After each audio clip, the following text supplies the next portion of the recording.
Shalom, Shabbat Shalom. We're back with another video.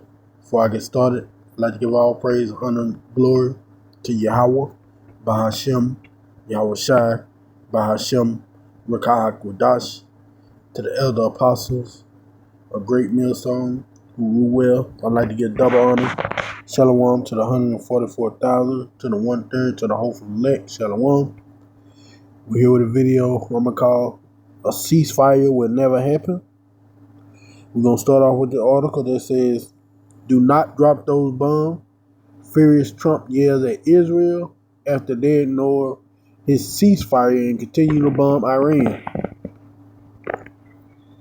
It's truly shocking development that nobody could possibly have seen coming. Sure, nobody could have seen this happen.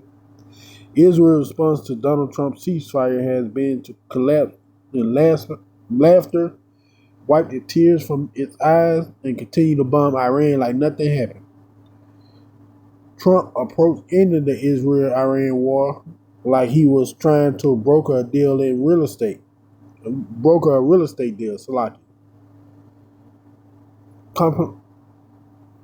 Compliment the opposing side, then announced they agreed and hoped they'd just go along with it and save face. But what probably worked fine between New Jersey property tycoons doesn't work with the Middle East countries with decades of bad blood between them and implacable political and cultural difference. As such, Trump's ceasefire lasted about as much time as it took an IDF soldier to press a fire missile button. Now Israelis pilots are in the air on a mission to blow up more of Tehran, probably still giggling to themselves that Trump seriously thought he could tell Netanyahu what to do. All this has utterly humiliated Trump, who is currently absolutely furious. How furious? Well, he's yelling at Iran Air Forces that they need to bring those pilots back home. And see, here's the article. They took from his social media page, from True Detail. Israel, do not drop those bombs. If you do it, it is a major violation. Bring your pilots home now. Donald J. Trump, President of the United States. From True Social Media. The response from Netanyahu, presumably, or what? He knows full well the impotently being angry on social media is absolute limit of how far Trump is prepared to go in leashing Israel and stopping them from waging war on Iran. And this should not be a surprise, man, that Iran did this. Remember some months back when they were supposed to have a ceasefire on the Gaza Strip when they were bombing all those citizens, those non-military, non-combatant people, and as soon as they went into a ceasefire, they bombed them too. This is what the state of Israel do. This wasn't no surprise. They get people to drop their guard. They use Babylon the Great, aka America and Donald Trump, to do it. Then as soon as Iran dropped their guard, look what they done. They bombed them. But that's Esau Edom, man. That's the kind of wickedness they do. That's why you can't trust them. You know you're in a war with somebody. Why would you trust them to ceasefire? Especially the Israelis, when they have a history of going back on their word on ceasefire. That's why the scripture warned us about things like this, man.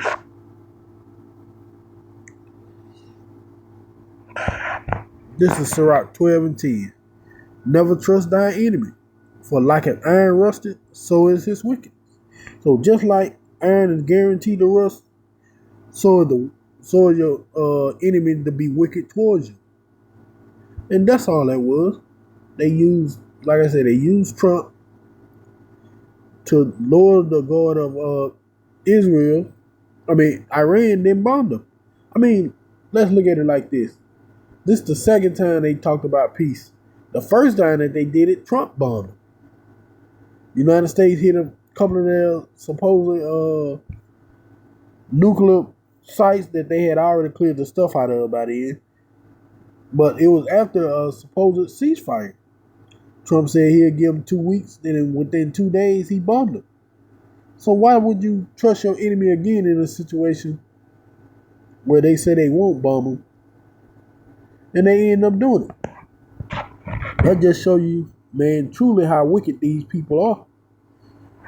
They got Trump up there to do the song and dance and make you believe that he wasn't really gonna do anything. That they wasn't gonna that it was gonna be a ceasefire and Israel agreed and everybody will put their arms down and come to the table. Hit you with those soft words, that smooth talk. You know how Trump do. Talking with his hands, stomping his feet, getting all the attention on him. As soon as they did, what happened? Israel turned right around and bombed Iran again. And he can quit with that fake anger because, man, we know it was all bullshit. That was just a setup. We're going to go here. Proverbs 6:13-14. He winking with his eyes. He speaking with his feet. He teaches with his finger. Forwardness is in his heart, but he devises mischief continually. He sowed discord. And that's all it was, man. Before we go further, we're going to look into that word forwardness. Proverbs 6. Because they still had mischief in their heart, even though they were trying to say they were setting up for another ceasefire. And yet, once again, when they bombed the place that they swear they were having a ceasefire with. Why? Because they was already devising mischief. They're like, shit, if it worked one time, let's get them again. And Iran fell for the same trick twice, man. Which is crazy. To fall for the same okie doke, not once, but twice. From the same people. Who you know don't like you, man. Who you know have it out against you. Alright. Let's go to this word forwardness. Strong H 8419. Tapuka. Let's see. Strong's H 8419. Tapuka. Perverseness, perverse thing. Tapuka from Strong H 2015. Perverseness or fraud. Very forwardness thing, perverse thing. Yeah, man. It's that word fraud. It was just fraud, man.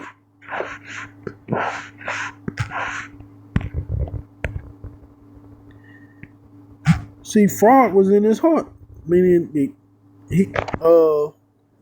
falseness. He ain't want no ceasefire.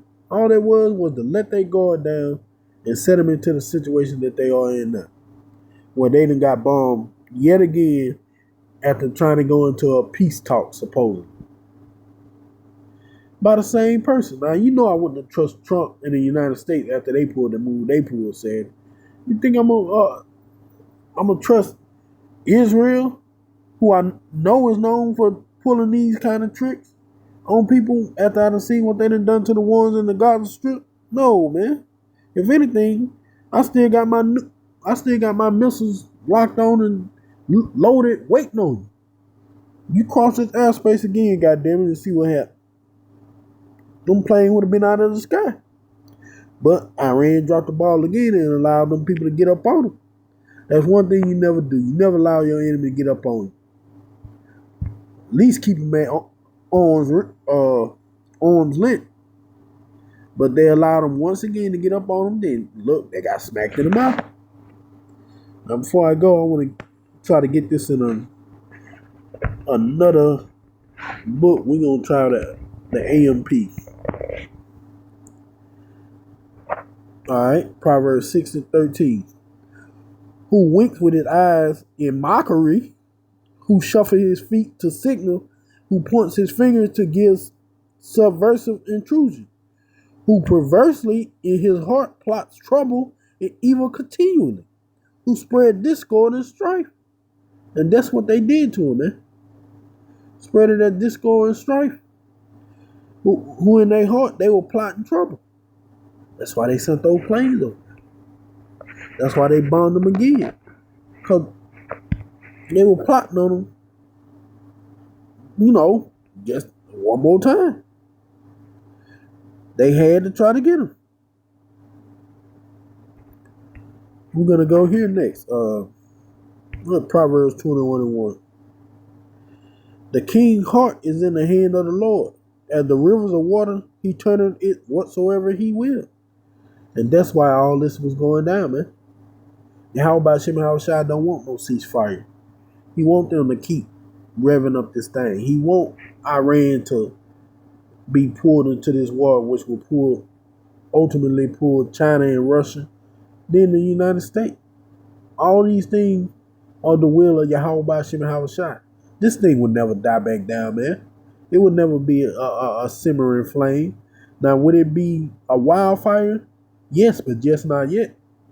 Like they say, man, we still got the most major prophecy to come through first before all out World War III is declared. That's the coming of the MOTB at Michael C. Hill.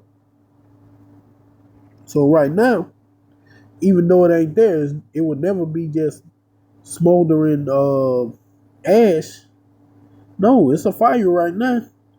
But it soon to turn into a blaze with the way things are going, the way Yahweh Shai got these prophecies jumping out of these books. So we're getting close and close. I'm going to go here.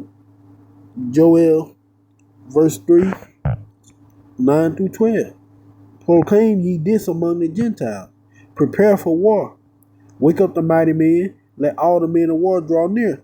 Let them come up. Yeah. Let all the nations prepare for war. Because that's all that's going to happen.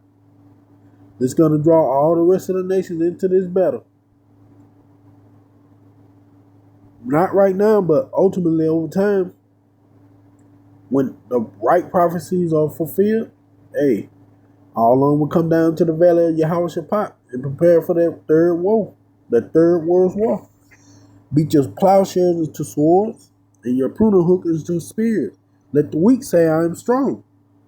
Assemble yourselves and come, all ye heathen, and gather yourselves together around about. Thither cause thy mighty ones to come down, O Lord. Let the heathen be wakened, Slakim, and come up to the valley of Jehoshaphat. For there will I will sit to judge all the heathen around about. And that's all that's going to happen. This continuous war is going to eventually pull all the nations in for that third world war. They're going to go down to that valley of Yehoshaphat, Yahweh's judgment, and they're ultimately going to be judged there by Yahweh Shai. And why? Because it's the will of Yahweh Shai that this happened. To fulfill prophecy. That Shalaki, that Israel, that the Israeli will pull not only the rest of the nations into this battle that will go this third world war, but Babylon the Great, which is America, into it too. Everybody will come down into this valley to fight because it's the will of Yahweh Shai. And he's using those so-called Israeli to pull it. Especially Benjamin Netanyahu, as the scripture said, the minds of the kings are in the hands of the Lord. And he turns them whichever way he pleases. And he's using Benjamin Netanyahu to pull the other king into this battle, which he's gonna finish off. We're gonna end out there in Jeremiah 50 and 45. Therefore hear ye the counsel of the Lord that he had taken against Babylon, and his purpose that he had proposed against the land of the Chaldeans. Surely the least of the flock shall draw them out. Surely he shall make their habitation desolate with them. And we're seeing the least of the flock, Israel, the Israelis, pulling everybody into this battle, into this final judgment. That's why they're continuing the fire upon Iran. Because it's all the will of Yahweh Bashim Yahushua, and let his will be done. So hopefully, maybe by the end of this year, we'll be on our way back home. Salvation will be here. If not, early next year. However Yahweh Bashim Yahushua have it on. That will just be speaking as a man. However long it takes Yahweh Bashim Yahushua to fulfill his prophecies, hey, I just pray to the Lord that I be one of the ones who make it to the end to see everything happen the way he plans it. But that's all I had on that one. Hope this video was edifying. I want to give all praise, honor, and glory to Yahweh by Shema Hawashai. Shalom. Shabbat Shalom.